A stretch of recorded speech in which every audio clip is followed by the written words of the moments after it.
Magandang tanghali, bagong Pilipinas. Una sa ating mga balita. Ilulunsad na sa susunod na linggo ang Nationwide Transport Assistance Package na maghahatid ng subsidized fares at fuel discounts sa mga PUV drivers at operators. Ito'y sa bisa ng isinagawang pagpupulong ni Pangulong Ferdinand R. Marcos Jr. kasama ng iba't ibang ahensya ng gobyerno sa Uplift Committee. Kasama din dito ang service contracting program na magbibigay daan sa payments sa mga kababayang drivers at operators. Gayon din ang discounts para sa mga Pilipinong bumabiyahe. Ang detalye mula kay Faith Santiago para sa 13 sa tanghali. Patuloy ang biyahe, patuloy ang hanap buhay.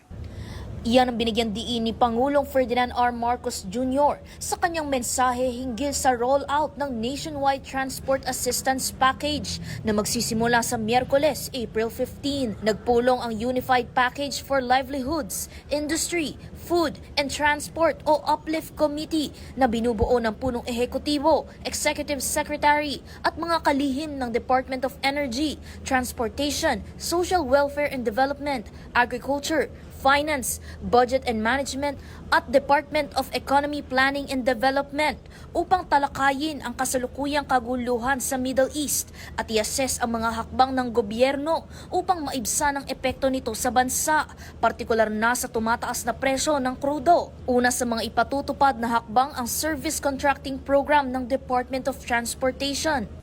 Sa ilalim ng programang ito, babayaran namin ang ating mga operator at driver ng mula 40 pesos hanggang 100 piso kada kilometro.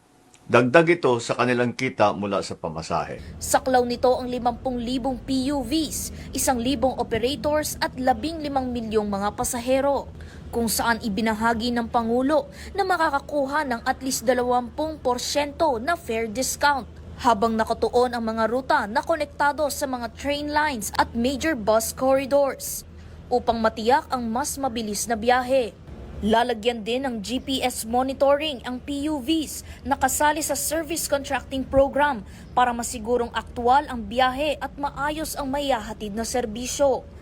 Hindi pa dito natatapos ang pagbibigay ng tulong dahil ayon kay Pangulong Marcos Jr., Magpapatupad tayo ng 10 piso kada litro na bawas para sa public utility vehicle na may maximum na 150 liters kada linggo sa loob ng 3 buwan.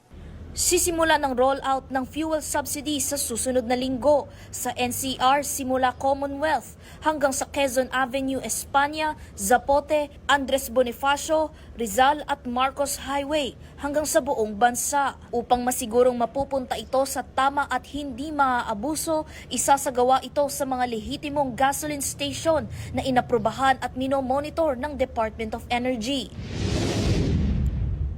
Dagdag pa ng punong ehekutibo, hindi lamang transport cost ang tinutugunan ng pamahalaan, kundi maging ang pigilan ang pagtaas ng presyo ng pagkain at iba pang pangunahing pangangailangan. Patuloy ang gobyerno sa paggawa ng mga hakbang upang tiyaking maging maayos ang pang-araw-araw na buhay ng mga Pilipino nang may gabay ng nagkakaisang layunin na protektahan ang mga mamamayan sa gitna ng suliranin.